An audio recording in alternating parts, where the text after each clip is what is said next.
Mme Emmanuelle Poirier, qui est agent d'intégration sociale pour le projet Bien vivre chez soi. Bonsoir. Bonsoir, merci. Tout d'abord, qu'est-ce que le projet Bien vivre chez soi? Le projet Bien vivre chez soi, c'est un projet où on veut aider les gens de la municipalité de l'Ange-Gardien à rester dans leur maison le plus longtemps possible. Lorsqu'on dit rester dans la maison le plus longtemps possible, est-ce que vous avez des exemples plus concrets? Est-ce que aider dans leur mobilité, pour qu'ils se fassent à manger? Dans le fond, comment on les aide? En fait, avec ce projet-là, on ne vise pas nécessairement les soins de santé, mais on vise plus le réseau naturel de la personne. Donc, est-ce que la personne a des voisins? Est-ce que la personne a de la famille? Est-ce que les gens du quartier pourraient aider l'aîné à rester dans sa maison le plus longtemps possible? Je donne par exemple, au lieu que la personne aînée demande un service pour déneiger sa cour, est-ce qu'il n'y a pas un voisin ou quelqu'un du quartier qui pourrait lui donner un coup de main? Donc, de cette façon-là, l'aîné a un réseau autour de lui, puis ça va lui permettre de rester à la maison le plus longtemps possible. Est-ce qu'il y a une belle réception des gens par rapport à ce projet-là? Oui, tout à fait, une très belle réception. Les gens, jusqu'à maintenant, que j'ai rencontrés sont très ouverts, sont très emballés par le projet, surtout très contents d'avoir des choses qui se développent à l'Ange-Gardien. Les gens sont très contents, sont réceptifs au projet, mais est-ce que c'est un besoin? Est-ce que la population de l'Ange-Gardien est si vieillissante que ça? En fait, jusqu'à maintenant, on essaie de prévoir un peu le contre-coup parce que dans 5, 10, 15 ans, on va en avoir de plus en plus. Pour l'instant, à l'Ange-Gardien, on est environ 1500 aînés, puis ça, on parle de 50 ans et plus. Donc, dans 5, 10, 15 ans, la population aînée va augmenter. Donc, on essaye un peu de prévoir les choses, de faire en sorte de garder nos aînés dans la municipalité puis qu'ils puissent conserver leur vie au niveau rural parce que c'est ce que les gens veulent à l'Ange-Gardien, c'est rester dans leur maison, rester à la campagne et pas être obligés de s'en aller vers la ville. Le projet Bien vivre chez soi a été mis en place depuis quand?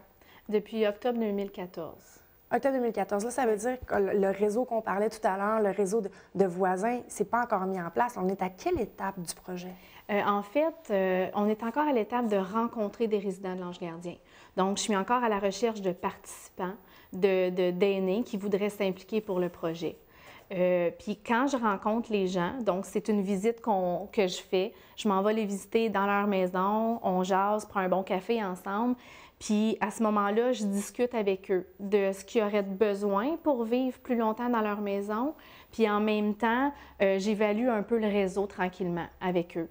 Puis si je peux, les 3e, 4e rencontres que je fais avec la personne, là, je peux commencer à développer un petit peu le réseau. Donc, ça se fait de façon très individuelle parce que chaque personne est différente, chaque personne a un réseau différent.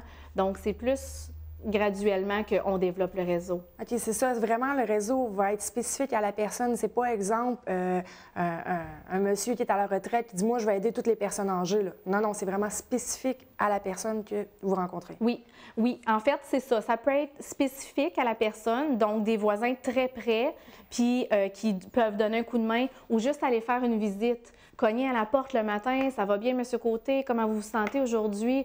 Bon, juste cette visite-là, ça permet de garder la personne dans sa maison. C'est ce qu'on pense, en fait. On va le vérifier à la fin du projet si c'est vraiment ça. Mais c'est sûr que l'aîné, par exemple, à la retraite, qui dit « Moi, je veux aider », c'est sûr et certain qu'il est le bienvenu. Toute personne est bienvenue qui veut aider. Puis c'est sûr que moi, j'aimerais bien le faire par district. Dans la municipalité de l'Ange-Gardien, il y a 5 districts, si je ne me trompe pas. Puis dans chaque district, s'il y avait une personne bénévole qui voudrait s'impliquer dans son quartier, bien à ce moment-là, on agrandit le réseau, on agrandit le réseau de soutien. Donc, c'est encore un plus, là. Vous dites que vous manquez de participants. Qu'est-ce que ça implique pour les gens qui participent, justement? En fait, ça implique simplement des visites. Moi, je me rends à la maison. C'est comme si on faisait une visite d'amitié ensemble. On discute autour d'un bon café ou d'un bon thé, parce que moi, je ne bois pas de café, mais autour d'un bon thé, on discute ensemble. Puis, dans le fond, j'apprends à connaître les gens, j'apprends à savoir qu'est-ce qu'ils ont de besoin. Puis, ce que je rapporte, de mes visites, de mes rencontres, moi, à la fin du projet, je vais faire un document. Je vais émettre des recommandations à la municipalité de l'Ange-Gardien.